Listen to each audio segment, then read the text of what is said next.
Selamat datang di Wings Creator. Ini adalah alur cerita novel Kawin Kontrak Sang CEO. Episode perdana, Putri Dinar, atau yang biasa disapa dengan Puput. Gadis cantik yang baru saja lulus dari sekolah menengah atas SMA. Kini tengah duduk termenung di bangku depan panti. Putri, sapa ibu panti yang bernama Siti. Iya ibu, jawab Putri.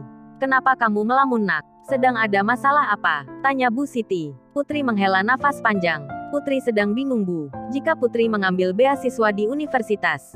Bagaimana dengan adik-adik? Ucapnya. Bu Siti mengelus surai hitam Putri. Lalu ia pun berkata, ambil saja sayang. Biarkan adik-adik ibu yang pikirkan. Seluruh anak-anak di panti asuhan ini adalah merupakan tanggung jawab ibu, bukan kamu. Jelas Bu Siti. Tapi Bu, donatur juga sudah jarang datang, maupun mengirim uang ke panti ini. Petik 2. Bu Siti kemudian menghela nafas panjang. Memang kehidupan di panti beberapa bulan terakhir sedikit kesulitan biaya, karena tidak ada donatur yang setia untuk menunjang kebutuhan anak-anak panti. Terserah padamu Put, ibu hanya ingin yang terbaik untukmu.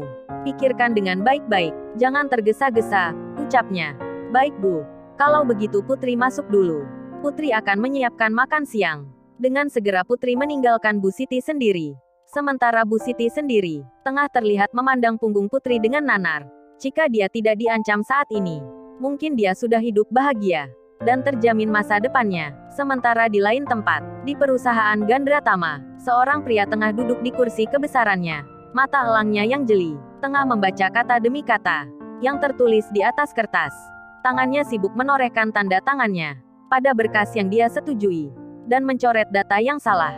Tok tok tok, ya silahkan masuk, ucapnya yang masih sibuk dengan berkas-berkas di tangannya. Hai bro, sapa seorang laki-laki yang seumuran dengannya. Ada apa kamu datang kemari? Ucapnya, aku baru saja usai bertemu dengan klien di luar, dan kebetulan melewati perusahaanmu. Jadi tidak ada salahnya kalau gua mampir bukan? Ucapnya, lalu Sky pun menawarkan minuman kepadanya. Ia berkata, kamu mau minum apa nih bro? Biar gua sampaikan Amarian. Tawarnya, es kopi saja. Hari ini cuaca sangat panas. Petik 2. Seru Adi, yang merupakan salah seorang CEO dari perusahaan Aditama. Kemudian Sky langsung menghubungi OB. Lalu dia berkata, Rain, tolong segera antarkan ke ruangan saya 2 gelas es kopi, perintahnya. Sedikit informasi tentang Sky, atau Sky Putra Gandatama. Dia adalah merupakan penerus dari beberapa perusahaan milik orang tuanya. Setelah beberapa bulan yang lalu, ayahnya memutuskan untuk pensiun dari semua usaha miliknya, untuk diserahkan dan dikelola oleh kedua putranya. Kini mereka berdua tengah duduk saling berhadapan di sofa yang ada di dalam ruangan Sky. Kenapa dengan wajahmu itu? Tanya Adi. Ya seperti biasalah, efek kelelahan karena kebanyakan kerja. Kali ini kamu tengah jalan dengan siapa? Anak dari Wiratamaya. Iya gua jalan sama dia sekarang. Habisnya, gua nggak enak kalau harus menolak proposal pengajuan darinya. Sementara kali ini, eksistensi Tuan Besar sangat terlihat dengan jelas dalam mendukung proposal aneh itu. Benar-benar menjengkelkan bukan? Keluh Sky. Hahaha. Maka dari itulah bro, seharusnya kamu itu menerima masukan dari gua. Ujar Adi. Masukan apa maksud lo? Sahut Sky. Ya masukan soal menikah itu. Apa kau tidak ingin menikah sepertiku? Punya anak yang lucu-lucu? Tanya Adi. Lah buat apa menikah, jika gua mampu menggaji wanita yang aku inginkan di luaran sana? Jawabnya. Halu. Tentu berbeda bro. Jika kamu memiliki istri, segala keperluanmu akan disiapkannya. Dari mulai bangun tidur, sampai hingga menjelang tidur lagi. Belum lagi urusan ranjang, pasti siap siaga terus tiap malam. Hahaha, jawab Adi sembari ia tertawa lepas. Terima kasih, gua masih belum berminat dengan semua yang lo tawarkan itu. Ucap Sky, dasar lo emang manusia aneh. Dikasih enak malah cari yang susah. Sahut Adi, jangan salah ya bos. Meskipun sudah berumur gini, tapi wajahku masih imut loh. Lain hal sama kamu, yang udah terlihat sudah menua. Hahaha, sudah. Gua malas debat sama orang aneh macam lo. Mendingan kau pergi sajalah. Sana-sana, gangguin orang lagi kerja aja. Kerjaan gua masih banyak nih. Malah nggak kelar-kelar nanti. Widih, jahat banget sih lo. Masak baru sampai udah diusir aja. Gua kan juga sahabat lo bro. Protes Adi. Sorry ya brother. Sepertinya lo udah gua pecat deh dari catatan persahabatan gua. Hahaha. Oke fine. Kalau gitu gua balik aja lah. Lagian gua juga masih ada pertemuan lagi setelah ini. Kemudian Adi pun meninggalkan ruangan itu. Berjalan keluar perusahaan.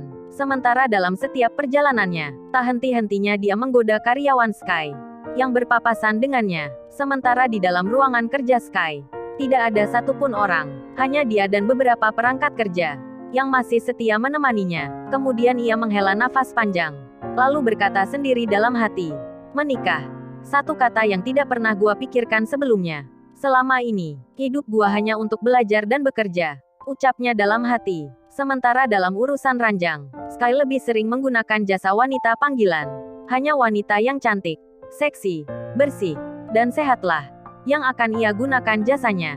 Sementara di lain tempat, Putri tengah di ruangan ibu panti. Bu, Putri sudah memutuskan untuk melepas beasiswanya. Petik 2. Ucap Putri dengan mantap dan yakin. Apa kamu serius, Put? Jika kamu melepaskannya, tidak ada kesempatan kedua untuk mendapatkan beasiswa itu lagi. Tanya Bu Siti. Putri yakin, Bu. Putri akan bekerja. Putri sudah membeli tiket bis untuk pergi ke Jakarta, Bu.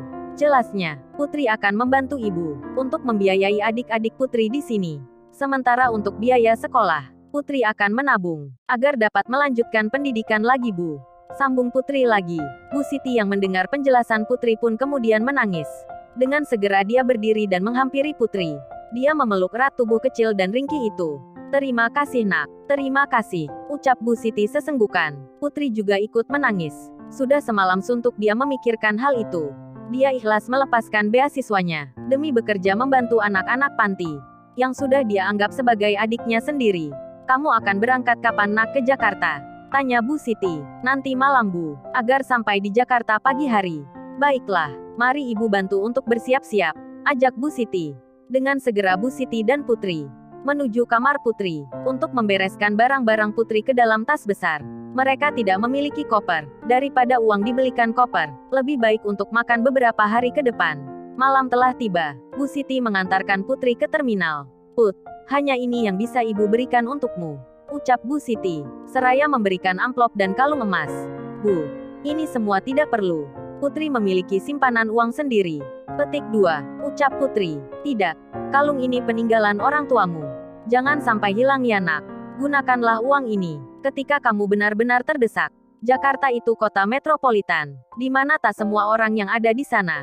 Tidak semuanya bersifat baik. Kamu tetap harus berhati-hati ya. Jangan mudah percaya dengan siapapun. Apalagi kepada orang yang baru kamu kenal. Jelas Bu Siti. Baik, Bu. Akan Putri jaga dengan baik. Kalung dan uang ini, Putri naik dulu, Bu. Jaga adik-adik ya, Bu, ucapnya. Iya. Hati-hati, Nak. Doaku menyertaimu, ucap Bu Siti. Sembari ia memeluk Putri. Setelah Putri melepaskan pelukan Bu Siti, dia segera naik bis yang akan dia tumpangi untuk menuju ke Jakarta. Kini bis itu pun mulai bergerak. Putri melambaikan tangannya ke arah Bu Siti. Bu Siti yang melihatnya pun membalas lambaian tangan Putri. Sembari ia menitikan air mata.